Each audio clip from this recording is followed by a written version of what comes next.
Elle a travaillé avec un revenant pendant plus de 5 ans. Voici comment elle a su ou du moins s'est découvert la vérité. Famille, l'Édéon est miné. Écoutez l'histoire de cette sœur. Seigneur!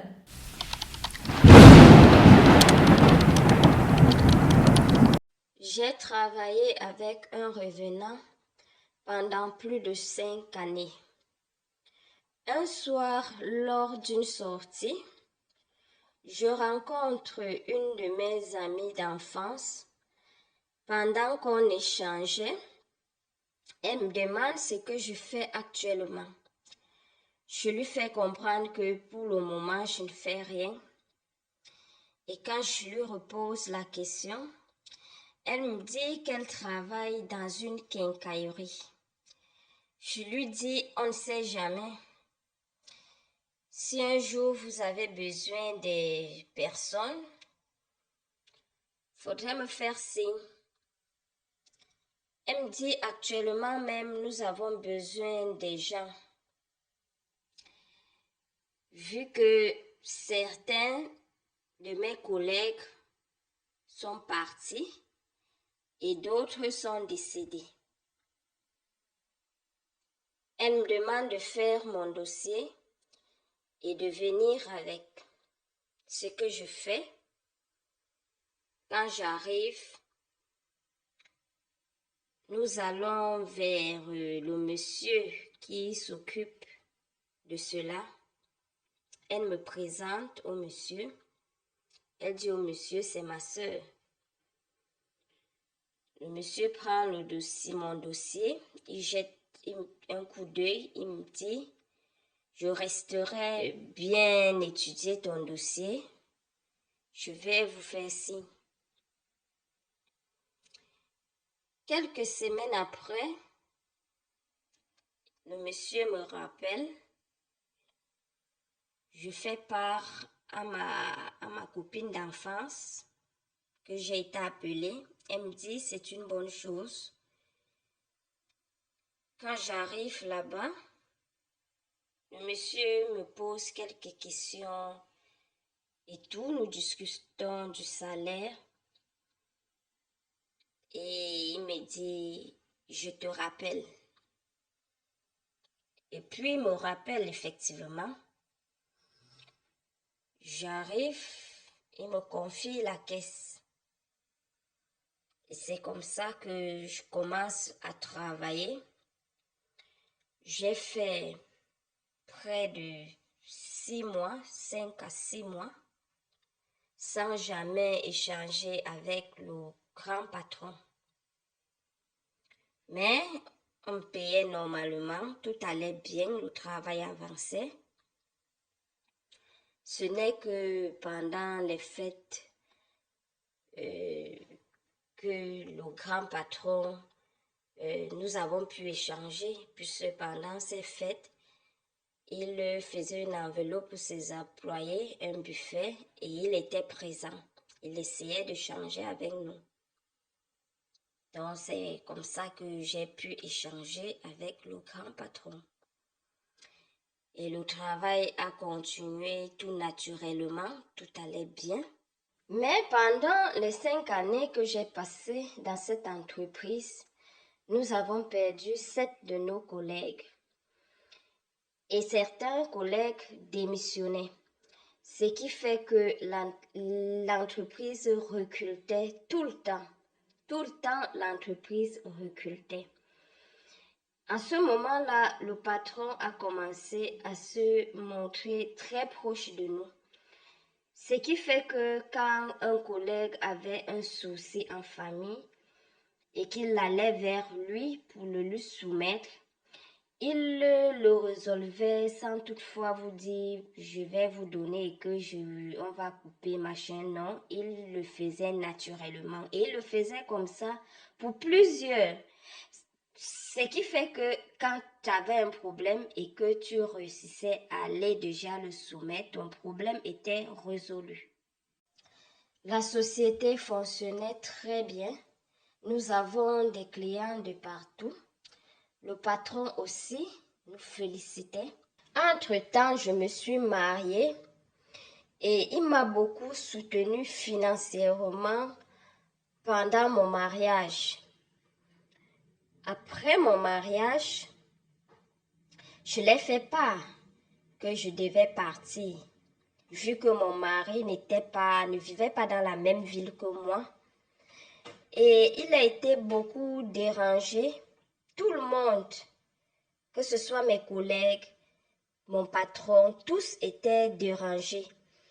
Et le patron m'a même proposé une augmentation pour que ça me permette d'aller voir mon mari de temps en temps, mais de revenir, vu que je tenais la caisse et il n'avait pas de difficulté avec moi. J'ai parlé de ça avec mon mari. Mon mari n'était pas d'accord, ce qui fait que je suis partie. Quand je suis partie, à peine un mois, ma copine d'enfance, qui avait fait en sorte qu'on me recrute dans cette entreprise, est décédée. Et quand j'essayais de comprendre les circonstances de son décès, puisque c'était brusque, on m'a fait comprendre qu'elle s'est levée un matin comme ça, elle s'est mise à pleurer, qu'elle a mal à la tête. Et c'est comme ça que sur le chemin de l'hôpital, elle est décédée. Elle n'est même pas arrivée à l'hôpital. C'était bizarre. Certains de mes anciens collègues qui m'appelaient pour prendre de mes nouvelles, quand je leur demandais comment va-t-elle, ils me disaient telle est malade, telle ne travaille plus là-bas depuis longtemps, telle a perdu son enfant. Quand je demandais l'entreprise fonctionne à merveille. Ils ont encore ouvert une autre boutique un peu plus loin. Donc, pour l'entreprise, il n'y avait que des bonnes nouvelles. Et la petite sœur de sa femme qui m'avait remplacée au niveau de la caisse, elle aussi, après moi, est décédée. Ce qui fait qu'il n'y avait pas de bonnes nouvelles venant de là, en dehors de l'entreprise qui fonctionnait bien et le patron. Puis mes anciens collègues et moi, on ne s'appelait presque plus. On ne s'écrivait plus. Un jour, je reçois un coup de fil et c'est mon patron qui m'appelle, qui prend de mes nouvelles, comment tu vas et tout. Je dis, je vais bien, monsieur. Il me dit, et ton mari, comment il va? Je dis, il va bien. Il me demande, vous avez déjà combien d'enfants? Je lui dis, 2 enfants. Il me dit, c'est très bien. Je serai dans ta ville tel jour. Il faudrait qu'on se rencontre puisque j'ai ouvert une quincaillerie là-bas. Et je pense que tu feras l'affaire. Tu pourras la gérer. Donc, dès que je suis là, je te fais signe. Je dis, il n'y a pas de problème. Quand mon mari rentre, j'en parle avec mon mari. Il me dit, c'est une bonne chose, pourquoi pas? Quand il arrive dans la ville, il me fait signe. Mon mari et moi, nous allons le rencontrer. Nous arrivons, il nous reçoit normalement, on nous sert à manger, on nous sert à boire. Et puis, à la fin, on se sépare. Il prend sa route, nous aussi, nous prenons notre route. Il nous fait comprendre que quand il reviendra, il va nous montrer les lieux et tout. Voilà. Quelque temps après, il me rappelle, il me dit il est encore dans la ville et que si j'ai le temps, je le rencontre à tel endroit pour qu'on puisse voir comment les choses sont sur pied. Puis tout là, j'y vais seule, puisque mon mari, lui, il était occupé avec son travail. Quand j'arrive, je vois, c'est bien, il a pris un bon emplacement, les choses sont là. Il me dit, il n'attend que les marchandises et tout, que d'ici un mois, tout sera prêt et que je vais gérer cela. Bon, j'étais contente et tout. C'est comme ça que, après ces un mois-là, je commence le travail. Je commence le travail. Et puis tout marche. Il y avait toujours des personnes et tout. Nous avons recruté. J'étais chargée de recruter des gens. Je l'ai fait. Et les clients venaient bien. Tout allait bien, à merveille. Mais il était plus présent.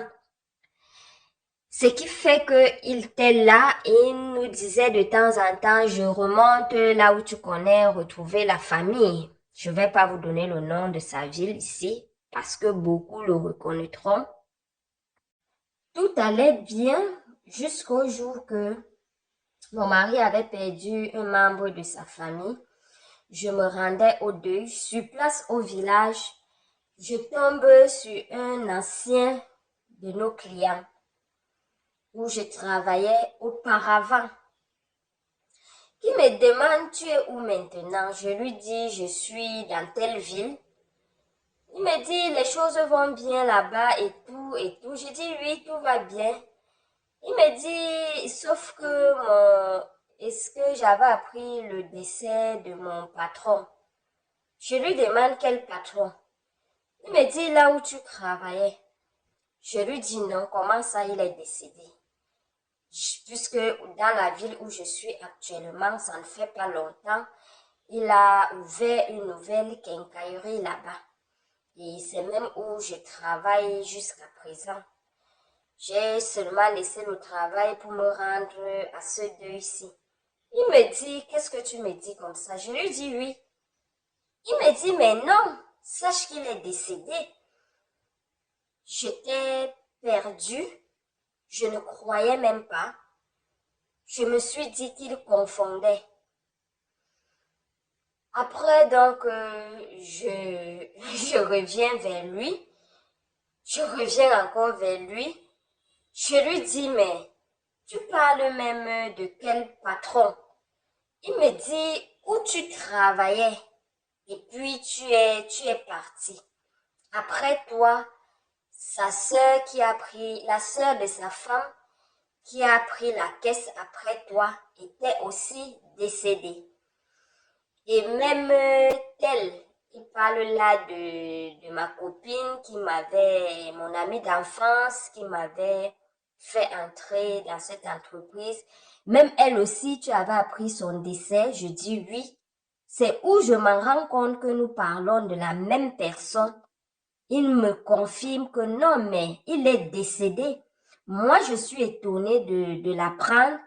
Lui aussi, il est étonné d'apprendre que où je travaille actuellement dans ma nouvelle ville où je suis, qu'il a ouvert une nouvelle quincaillerie. Il me dit, ce n'est pas possible. Je lui dis, oui, c'est possible. Il me dit, sache qu'il est décédé. Et sur le coup, j'appelle mon mari, je lui tiens informé. Je lui fais part de la nouvelle que je viens d'apprendre. Comme quoi, mon patron chez qui je travaille actuellement serait décédé. Il me dit comment ça, lui aussi, il est tout étonné. Il me dit, en tout cas, quand tu serais ici, on va essayer de voir. Et là, je dis aux membres de ma famille qui étaient venus m'accompagner à ce deuil-là, je leur dis, voilà la nouvelle que je viens d'apprendre. Ce monsieur que vous voyez là, c'est l'un de nos anciens clients. Quand je travaillais encore là, il venait de temps en temps nous faire la recette et tout. Voilà la nouvelle qu'il me donne. Et parmi les membres de ma famille qui étaient venus m'accompagner, il y a un de mes neveux qui me dit, effectivement, lui aussi, il avait appris cette nouvelle. Bon, il se disait que moi aussi, je l'ai appris. Que mon patron était décédé. Je dis non, je n'avais pas appris cela. Et je leur dis que actuellement, c'est là, dans la ville où je suis, il a ouvert une quincaillerie. Quand il est arrivé, il m'a appelé. On s'est vu et tout. Et il a ouvert une quincaillerie. Et c'est même moi qui a recruté des gens et tout. Et nous travaillons là-bas. Je l'ai laissé là-bas quand je venais. et tout. Mais nous étions dépassés. Nous étions dépassés. J'ai pris peur. Et quand je suis rentrée dans ma ville, je retrouvais mon mari. J'ai décidé de ne plus partir au travail. Entre-temps, certains de mes collègues m'appelaient, d'autres venaient même jusqu'à chez moi chercher à savoir ce qui n'allait pas, si j'étais malade ou quoi. Je leur disais, pour le moment, j'arrête un peu. D'autres se disaient que j'étais enceinte, peut-être c'est pourquoi je ne viens plus, peut-être et tout et tout. Mais je ne leur donnais pas une position fixe. Chacun se faisait sa part d'idée. Mais son numéro, mon mari a essayé d'appeler maintes fois, ça sonnait, mais personne ne décrochait. Et quand mon mari rencontrait certains de nos collègues, il les demandait tout simplement comment va votre patron, vous le voyez encore. D'autres disaient non, il ne vient presque plus. Il nous a présenté un de ses frères avec qui nous devons gérer. Et mon mari a cherché à savoir presque quand est-ce qu'il vous a présenté son frère et tout. Ça coïncidait avec la période que j'ai découvert qu'il était décédé. Puis je suis tombée gravement malade. Je rêvais de lui tout le temps. Je sentais même aussi sa présence, ce qui fait que je m'effrayais tout le temps. Que ce soit en présence des gens, j'étais toujours effrayée et j'avais toujours ce mal-là en moi. Ma famille m'a amenée dans un petit village où nous avons rencontré un traitant qui m'a traité et c'est comme ça que petit à petit, je ne rêvais plus de lui. Je ne m'effrayais plus seule. Et puis, j'ai retrouvé ma santé. Et cette quincaillerie jusqu'au jour d'aujourd'hui fonctionne. Et je n'ai jamais parlé de ça à un de mes collègues. Pourquoi? Parce que, en leur faisant part de cela, beaucoup vont se dire que peut-être c'est un sabotage ou alors parce que ce monsieur m'aurait licencié que je me retrouve aujourd'hui à le saboter. Non, c'est pour ces raisons que j'ai gardé le silence. Je ne leur ai jamais dit pourquoi est-ce que j'ai quitté cette entreprise pour éviter des représailles parce que je me suis dit en leur disant je ne sais pas ce qui pourra m'arriver encore. Raison pour laquelle j'ai gardé le silence et cette entreprise fonctionne, cette quincaillerie fonctionne jusqu'au jour d'aujourd'hui. Alors la famille, j'espère vraiment que tu es allé jusqu'à la fin. Et il en va de soi vraiment que tu y ailles jusqu'à la fin parce que je suis sûre que ceci va te permettre de comprendre quelque chose. On ne peut pas tout savoir, mais l'histoire d'aujourd'hui, vous avez écouté les détails là. Souvent, il y a certaines choses qui peuvent nous arriver. Il y a certains événements qui se passent qu'on ne peut pas comprendre. Mais c'est quand tu écoutes ce genre d'histoire que tu te rends compte que parmi nous, si là, il y a certains qui sont comme vous et moi. Il y a d'autres que non. Ils sont partis depuis à la mais ils ne veulent pas rester là-bas. Ils reviennent. Soit parce qu'ils sont partis, le genre qu'eux-mêmes ils ont cherché. Soit parce qu'ils sont partis parce qu'on les a envoyés. Soit. Mais qu'à cela ne tienne, il y a toujours une raison. Je vous demande d'être prudent, de prier sans cesse parce que le dehors est miné. Si toi aussi tu as une histoire vraie à nous raconter ou mystique, viens soit en inbox, soit sur ce numéro qui se retrouve sur notre bio ou bien après à la suite de cette vidéo. Tu nous dis ton histoire et si tu veux qu'on publie comme la sœur en modifiant un peu la voix du genre que tu ne veux pas qu'on te remarque, on va le faire. Ou alors, si tu veux qu'on laisse ta voix aussi, on va le faire. Si tu veux que c'est moi qui raconte aussi, je vais le faire. Famille, venez, on sensibilise ensemble. Venez, on allume les cerveaux ensemble. Venez. Il y a tellement de choses que si c'est qu'on prenait l'habitude de parler, ça pouvait sauver des VIE. C'est d'abord de ça qu'il s'agit. Vous avez écouté l'histoire là.